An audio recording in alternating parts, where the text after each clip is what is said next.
paz de nosso Senhor e Salvador Jesus Cristo. Vamos abrir as nossas Bíblias na carta de Tiago, capítulo 1.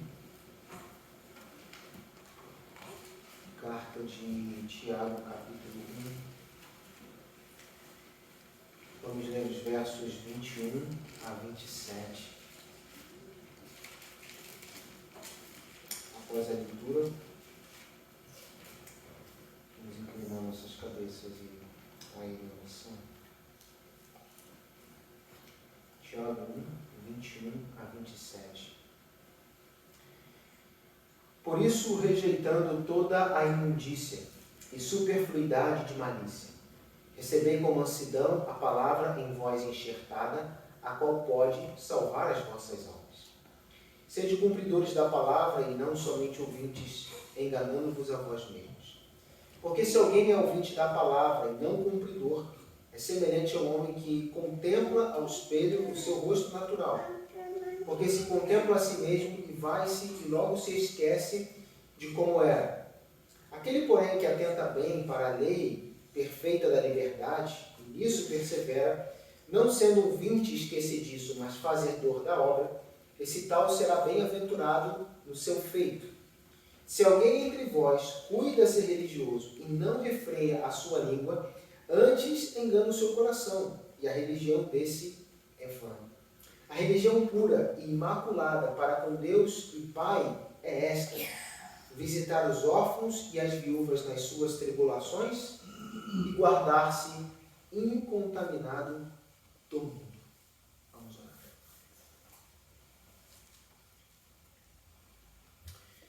Santo Deus, Pai eterno, tem misericórdia de nós.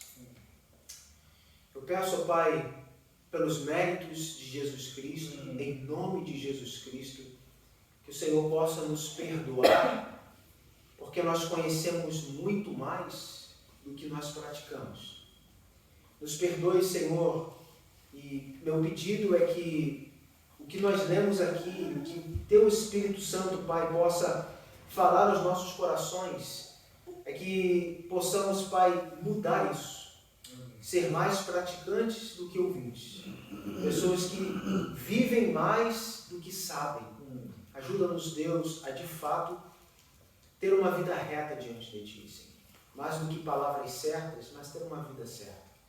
Ajuda-nos, Deus, a viver para a glória e a honra do Teu nome. E é no poderoso nome de Jesus Cristo que nós oramos. Amém.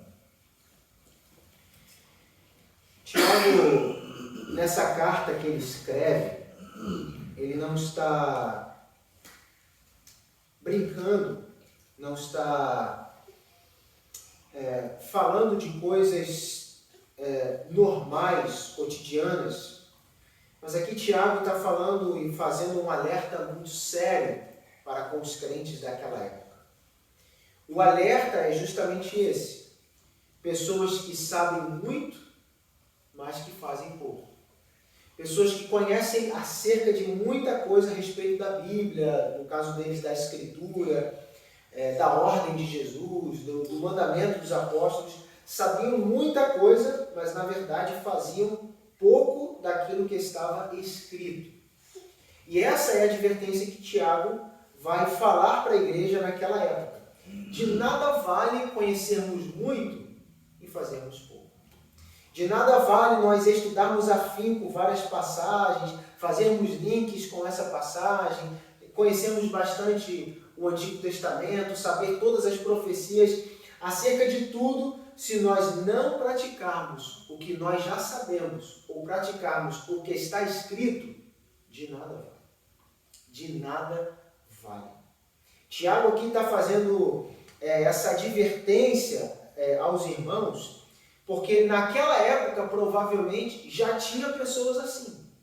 Pessoas que conheciam, mas que não faziam aquilo que conheciam. Se naquela época já existia isso, imagina nos dias de hoje. Aqui está alguém que vai pregar um tipo de mensagem que, infelizmente, se enquadra nessa realidade de saber mais do que pratica. Eu peço perdão a Deus, perdão aos irmãos, Porque é muito fácil estudar, sentar numa mesa, pegar um livro de um homem espiritual, a qual eu gosto bastante, ler, fazer as anotações da minha Bíblia, pegar meu caderno, fazer as anotações. Puxa, que passagem interessante, nunca tinha pensado nisso. É muito fácil. É muito fácil e às vezes até prazeroso. Mas sair dali, depois daquela leitura, depois daquela reflexão, depois daquela análise, e colocar em prática aquilo que leu ou outras coisas que descobriu, é outra história. É outra coisa.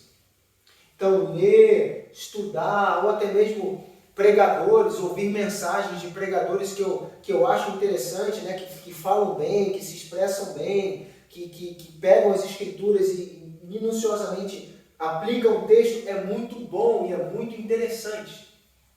Agora, o outro extremo, que é aquilo que eu ouvi, executar. Aí é outra história.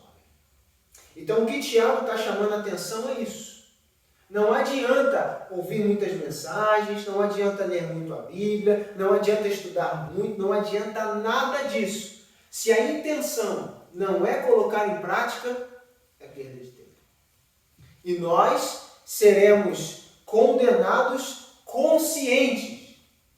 Por quê? Porque nós sabemos exatamente tudo o que tinha para fazer.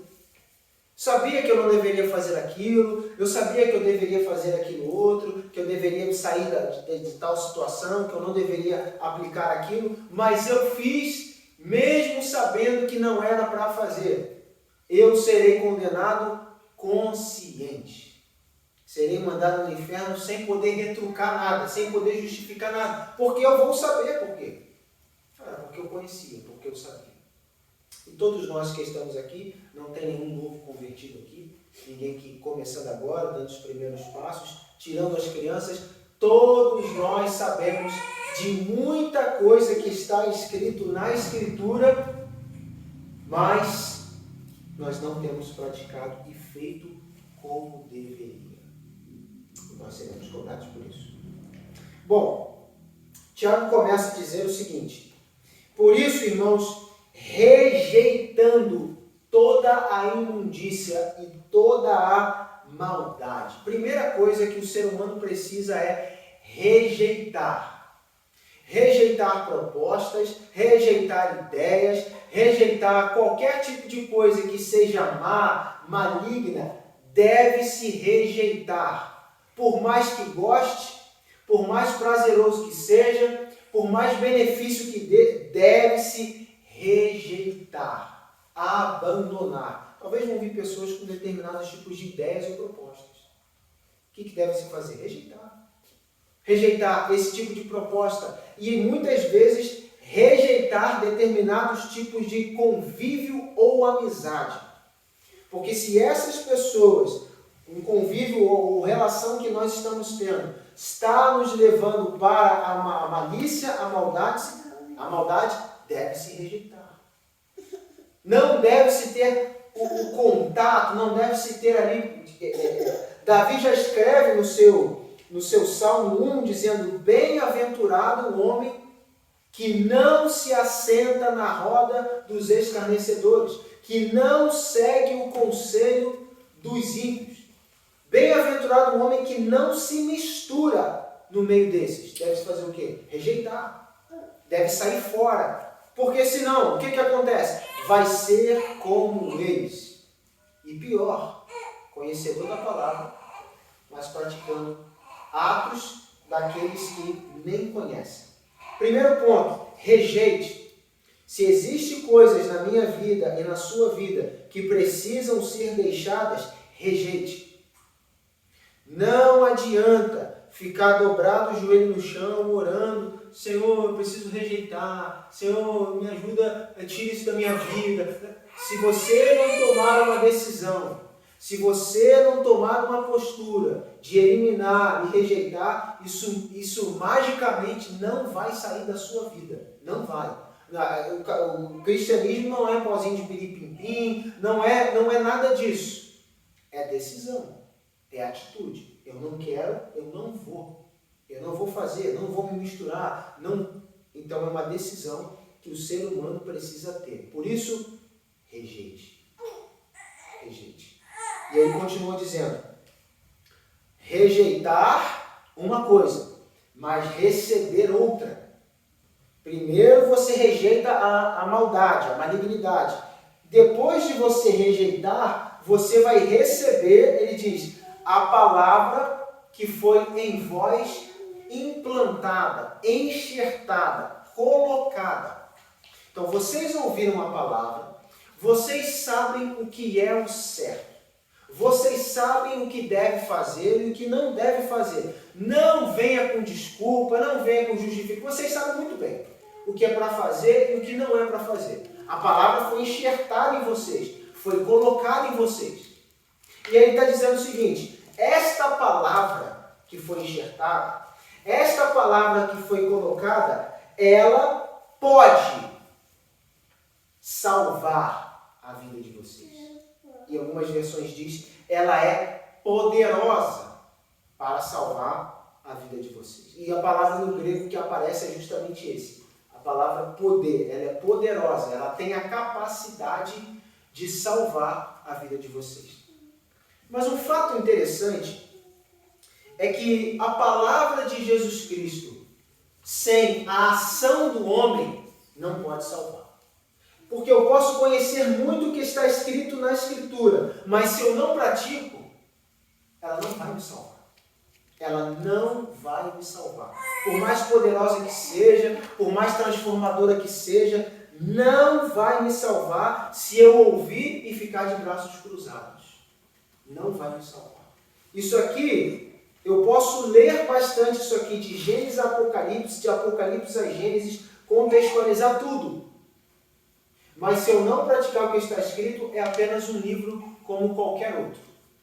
Como qualquer outro livro que tem aí de romance, ficção, é a mesma coisa, se eu não colocar em prática o que está escrito aqui.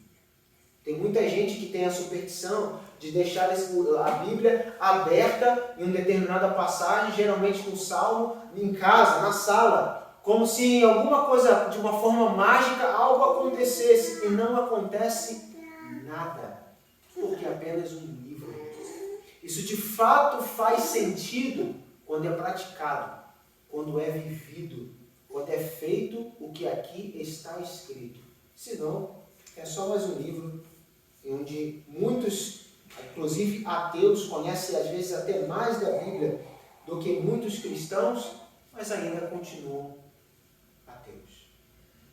Porque tem que viver, tem que praticar, crer e praticar o que está escrito dentro desse livro aqui. Então, a primeira coisa, rejeite as coisas más. Segundo, esta palavra que foi implantada, reconheça que ela pode salvar. Reconheça que ela pode mudar a minha vida e a sua vida. E aí, versículo 22, ele diz, e sede cumpridores desta palavra e não somente ouvintes. Veja que Tiago não está desprezando o fato de ser ouvinte. É necessário ser ouvinte, é necessário conhecer, é necessário saber, é necessário estudar, mas apenas isso não resolve nada. Não resolve absolutamente nada. E o que ele está falando é, vocês, irmãos, precisam ser praticantes, cumpridores daquilo que vocês ouviram, daquilo que vocês sabem, vocês precisam praticar. Porque senão, vocês não estão enganando a outro. É a si mesmo que vocês estão enganando. Vocês estão achando que, não, Deus vai ter misericórdia. Não, Deus vai, daqui a um determinado momento, meu coração vai abrir e eu vou aceitar. Não vai. Não vai. Vai continuar do mesmo jeito aquele que conhece, mas não quer praticar. Fica se enchendo de entendimento, de conhecimento, eu sei, eu conheço, mas não pratica, está enganando a si mesmo. Não engana a Deus, porque Deus sabe de todas as coisas, mas engana a si próprio. Achando que talvez na parte de Deus vai receber um galardão, que Deus vai considerar, que Deus vai ter misericórdia, e no fim de tudo não vai ter absolutamente nada. Versículo 23 e 24, ele compara esse tipo de pessoa àquele que simplesmente está perdendo o seu tempo. Ele vai ao banheiro, ele olha no espelho a sua fisionomia para ver como está, se está sujo, se está direito, e quando ele dá as costas, ele se esquece, puxa, eu fui lá, mas será que eu estou sujo? Aí ele volta de novo, aí ele olha, tá. E ele esquece de novo, aí ele vai lá e olha, perdendo tempo, gastando tempo com coisa que não está chegando a lugar nenhum. E aquele que conhece a Bíblia, estuda, gasta tempo para estudar a Bíblia, ler, contextualizar, uma série de coisas, mas não pratica, são pessoas que estão gastando e perdendo o seu tempo. Perde tempo. É mais fácil esse tipo de pessoa ir para o mundo. É mais fácil esse tipo de pessoa viver a vida que todos querem viver, porque no final de tudo ele não vai receber o galardão. Ele não vai receber o galardão. Ele vai receber a condenação que todos aqueles que estão no mundo vão receber. Porque nós seremos julgados pelo conhecimento ou pelas nossas obras. Ora, seremos julgados, cada um receberá o galardão de acordo com as suas obras. Mas se eu conheço e eu não faço, qual é a obra, qual é a recompensa da minha obra que eu terei? A condenação eterna. Por isso que conhecer muito e não praticar, de nada vale. Saber muito e não viver, de nada vale. Julgo eu ainda que é até pior saber e não fazer. Porque Deus vai olhar e falar, rapaz, você conhece, você sabe, você estudou, por que você não fez? Por que você não praticou aquilo que você leu, estudou e até mesmo ensinou outras pessoas? Por que você não viveu isso? Você pode falar A, B, C, D, não vai resolver absolutamente nada. Será julgado de acordo com as suas obras no final. E o julgamento vai ser consciente. Chegar naquele dia, cada um de nós, diante de Deus, Deus falar assim, vem cá, você lembra o que estava escrito naquela passagem assim? Ah, lembro, Senhor, estava escrito assim. Por que você não fez? É, Senhor, sabe como é que é? Não sei como é que é. O lado de fogo. Então ele continua dizendo aqui que esse tipo de pessoa perde o seu tempo. Lendo, estudando, meditando, mas não fazendo. Está perdendo. Aquele, porém, versículo 25, que atenta bem para a lei perfeita, ou seja, aquele que tem uma atenção especial, aquele que está, de fato, interessado na lei perfeita, e nisso persevera, não sendo um ouvinte esquecidiço, mas o quê? Ele diz, fazedor da obra. Ele não é uma pessoa ouvinte, que conhece, que ouve, que sabe, mas é uma pessoa que pratica. É uma pessoa que faz a obra. Tem uma promessa aí. A promessa é, esse tal será bem-aventurado no seu feito. Naquilo que ele fizer, na vida que ele viver, ele será bem-aventurado. Mas aquele que sabe, mas não pratica, vai ser mal-aventurado, se é que existe essa palavra. Não vai ser bem-aventurado. Não vai ser alguém a qual Deus aprova, a qual Deus está incentivando. Pelo contrário, as coisas começam a dar errado, as coisas não funcionam, Por quê? Porque não é bem-aventurado no seu feito. E aqui eu coloco um parênteses e um adendo nisso. Porque é muito sério. Quando ele diz, esse tal será bem-aventurado no seu feito, ou será bem-aventurado naquilo que lhe fizer, diz respeito a tudo. As coisas, podemos dizer, seculares, e as coisas também do reino.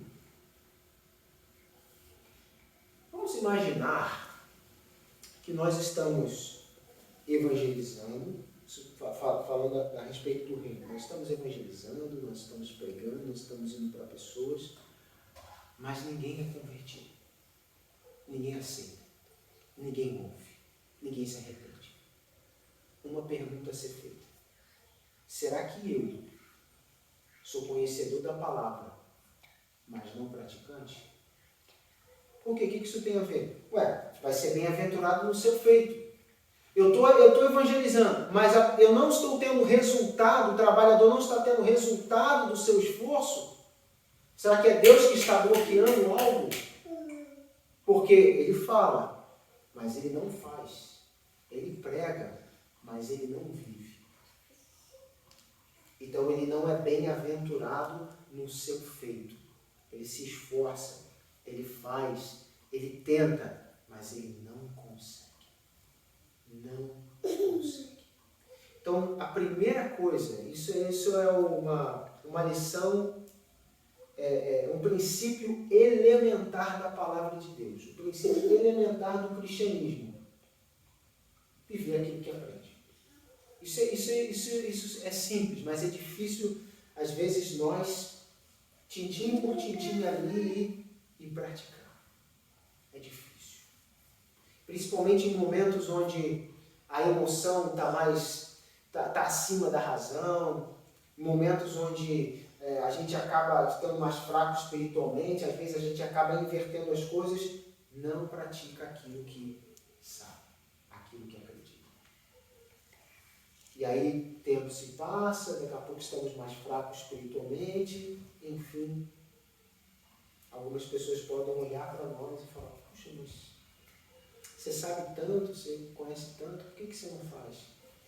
Então existe um lapso muito grande entre o que se conhece e o que se vive. E uma coisa que jamais, eu estava relendo um livro hoje, um livro do Francis Chan, eu estava relendo e eu estou agora grifando, marcando. Ele fala uma coisa interessante, está contando a história dele, da igreja que ele saiu, aquela coisa toda e tal. E uma coisa que ele fala interessante, ele disse, nós não poderíamos cair num erro. O erro de falar coisas, mas nós sermos conhecidos como uma igreja que não faz, que não pratica, que não vive. E um grande erro que nós podemos cometer é falar o que acreditamos, mas não o que vivemos. Eu vou falar sobre isso que eu acredito, eu acredito assim, mas e viver? Não, viver é outra coisa. Então, dificilmente vamos persuadir pessoas, impactar pessoas, porque nós não praticamos, nós não vivemos o que nós estamos falando, apenas o que nós estamos acreditando. Não. Nós precisamos falar com pessoas, além daquilo que nós acreditamos, também aquilo que nós vivemos, além do que aquilo que nós temos a fé, aquilo que nós estamos praticando, vivendo. E ele continua dizendo no versículo 26, se existe alguém entre vocês aí, que se considera alguém religioso, e não refreia a sua língua, não segura a sua língua, fala mais, tem a língua maior do que a própria boca, ele diz, engana o seu coração e a religião que ele diz seguir é uma religião barata, vã, que não vale absolutamente nada, não vale um centavo. Ele está pegando só o ponto, no capítulo 3 ele fala mais assertivamente sobre a questão da língua, mas aqui ele está falando sobre o fato daquele que não consegue segurar a sua língua. Eu sou uma pessoa sincera, eu falo aquilo que está no meu coração. Então, é o coração que precisa ser trocado, é o coração que precisa ser mudado. Não confunda sinceridade com algo que Deus aprova. Não, Deus não gosta do sincero, então fala tudo que... Então você precisa trocar de coração, você precisa mudar de coração. E aqui o que Tiago está falando é que aquele que não consegue morder a língua, segurar a língua, em momentos principalmente onde a a língua quer falar coisas que não deveria falar, a religião que ele está vivendo, o que ele está fazendo é inútil. É completamente inútil. Não está valendo de absolutamente nada. Então, a pergunta que fica para nós: como está a sua língua? Claro que a língua por si só não faz nada, mas é justamente como está o seu coração. Como está a sua mente? Como está você interiormente? Em momentos de afronta, em momentos onde as coisas não estão bem. Agora, diga-se de passagem, pode ser que você não fale, mas você pensa. Dá no mesmo. Dá no mesmo. Eu não falo do irmão, vou xingar o irmão, vou menosprezar o irmão, vou desprezar o irmão. Eu não falo para ele, mas eu penso dele. Minha religião é inútil. É vã. Porque eu fico alimentando pensamentos na minha cabeça acerca do irmão. Eu não falo para ele, mas eu fico na minha mente só conjecturando e pensando várias coisas contra o irmão. Ou seja, a língua ela não está física, mas a língua está aqui. Não pode ter isso. Tem que arrepender disso. Tem que largar isso. Ele lá em cima diz, rejeitando toda a malícia. Rejeitando tudo. E implantando, trazendo essa palavra que pode salvar a vida. Então temos que tomar cuidado para que aquilo que nós pregamos, vivemos e fazemos não se torne algo inútil. Algo que não está servindo para absolutamente nada. Simplesmente estamos gastando e perdendo tempo. Às sextas-feiras à noite, é como se fosse só um encontro para acalmar a nossa consciência. Para dizer assim, não, nós estamos reunidos, nós abrimos a palavra, mas terminou aqui, sábado, domingo, segunda, terça, quarta, não interessa. Vamos viver aí o que está no meu coração. É inútil. É perda de tempo. E aí ele continua dizendo no versículo 27. A religião pura e imaculada para com Deus e Pai é esta.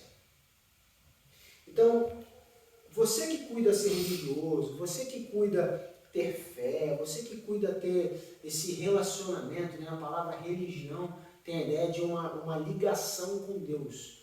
Uma religação com Deus, é a ideia. Então, se você diz ter esta ligação com Deus, você diz que é de Deus, servo de Deus, etc.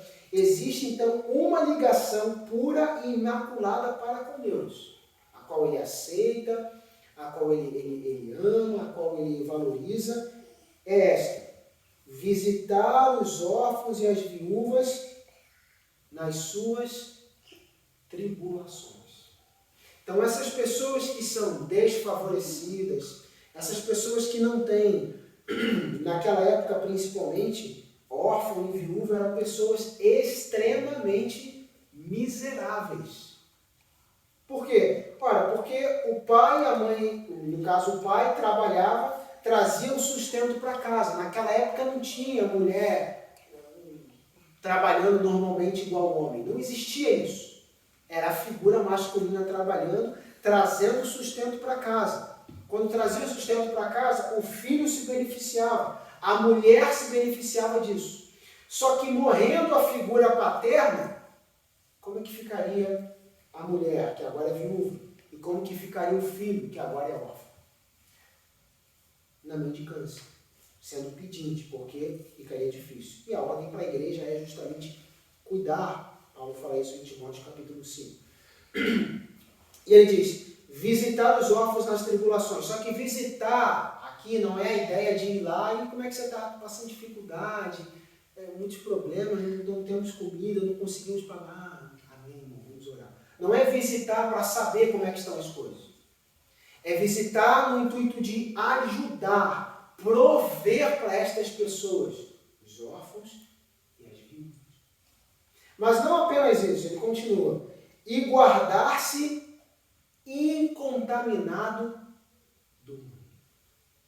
Ou seja, na minha vida, na sua vida, não pode haver nenhum ponto de contaminação. Às vezes, nós vamos olhar, quando a gente fala de contaminação no caminho cristão, na fé em Cristo, nós vamos olhar para aquelas coisas grandes. Adultério, a mentira, assassinato. Não, isso é a contaminação, o roubo. Não, nós não podemos estar envolvidos nisso. Mas coisas pequenas já é uma contaminação. Nenhum de nós aqui, se eu pegasse um pingo ali da fossa ali, daquele esgoto ali, um pingo, desse um copo de água para você, mas com um pingo de esgoto, eu duvido que você beberia. Mas eu duvido. Você pegaria e jogaria fora. Está arriscado em jogar até o copo fora. Por uma gota de esgoto. Por quê? Você vai pensar, vou tomar isso, vou ficar doente? E como tomar isso? Vou tomar água limpa, sem nada de esgoto. O que ele está falando aqui é que também no caminho da fé, no caminho cristão, não pode ter nem esse pingo de esgoto de contaminação do mundo. Nós temos que viver uma vida incontaminados. Aquilo que o mundo prega, aquilo que o mundo faz, aquilo que o mundo idealiza, aquilo que o cristão está fora. Está longe disso. Ele tem que se guardar incontaminado. Agora, o interessante que ele coloca aqui é guardar-se incontaminado.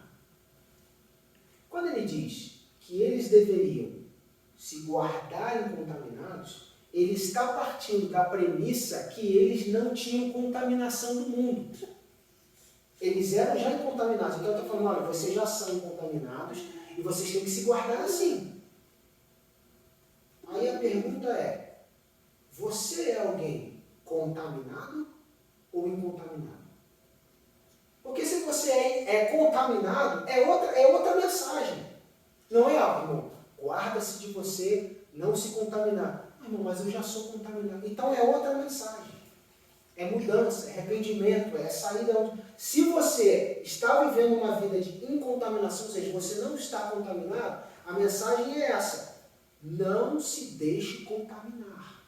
Fuja. Nós estávamos visitando um rapaz na quinta-feira e nós falamos com ele sobre cuidar para não praticarmos ou acabarmos não nos envolvendo com aquilo que é a aparência do mal. Tem coisas que não são de fato maldade, malignidade, mas parece que é. Não, irmão, mas eu não sei se é ou não, eu tenho que ir lá para ver se é. Não, não é para ir ver se é mal ou não. Se parece que é mal, se imagina que seja mal, não vá. Não se contamine. Não se misture. Fugir daquilo que parece que é mal. Então, isso é uma advertência que Tiago está falando para os irmãos naquela época, que eles deveriam, mais do que conhecer, viver. Mais do que saber, praticar. Porque de nada vale. E eu estou aqui não como alguém que pratica 100%. Não. Infelizmente, não. Oro a Deus para que eu possa ter a força de praticar mais do que eu conheço. Mais do que eu sei, de viver, de praticar, mais do que aquilo que eu sei o que eu devo fazer como um cristão. Mais do que o que eu não devo fazer, mas aquilo que eu preciso fazer. Porque às vezes nós sabemos aquilo que não devemos fazer. Eu não devo adulterar, não devo mentir, não devo roubar, não devo me... Tá, mas e o que é para fazer? Também. Então eu oro para que Deus me ajude nisso. E que Deus nos ajude de uma forma geral, coletivamente, a sermos pessoas a qual a palavra foi implantada em nós e essa palavra gere frutos. Não sejamos apenas conhecedores, estudiosos da Bíblia, mas pessoas que vivem e praticam. Caso contrário, ele mesmo disse aqui no texto, vamos enganar a nós mesmos. E a pior coisa será chegar no dia do juízo final enganado. Cristo apareceu. É agora. Glória a Deus. Maranata, vem Senhor. E você não. Está animadinho por quê? Você não. Vai fora. Aqui não conheço você. Não, Senhor, mas o que é isso? Estava animado, achei que não. Você não vai entrar. Você não vai estar aqui no local dos santos. Porque você soube, mas não viveu. Você estudou, decorou, mas não praticou. Tem uma passagem forte que Jesus conta no dia do juízo final. Ele falando para os fariseus, para os saduceus, para todos os religiosos daquela época. Ele disse, naquele dia haverá menos rigor para Sodoma e Gomorra do que para vocês. Ora, por quê? Porque eles conheciam, porque eles sabiam, eles tinham a lei, eles tinham as escrituras, sabiam o que estava escrito. Enquanto Sodoma, Gomorra, Corazim e outros não tinham a mesma facilidade que eles. Agora, vindo para os tempos de hoje, onde temos a Bíblia transcrita para nós, o Espírito Santo, as bênçãos de Deus, promessas de Deus, e também nós não fazemos, e também nós não praticamos, ai de nós. Também seremos julgados com mais rigor. Então, faça uma reflexão na sua vida. Você tem cumprido aquilo que você sabe que tem que fazer? Você tem vivido aquilo que você de fato fala, acredita, ou estudou? Não, eu pratico, eu faço. Se não, é um momento de reflexão. É um momento de análise. Para que nós, naquele dia, não venhamos a ser enganados, mas de fato entrar no rio celestial. Vamos orar.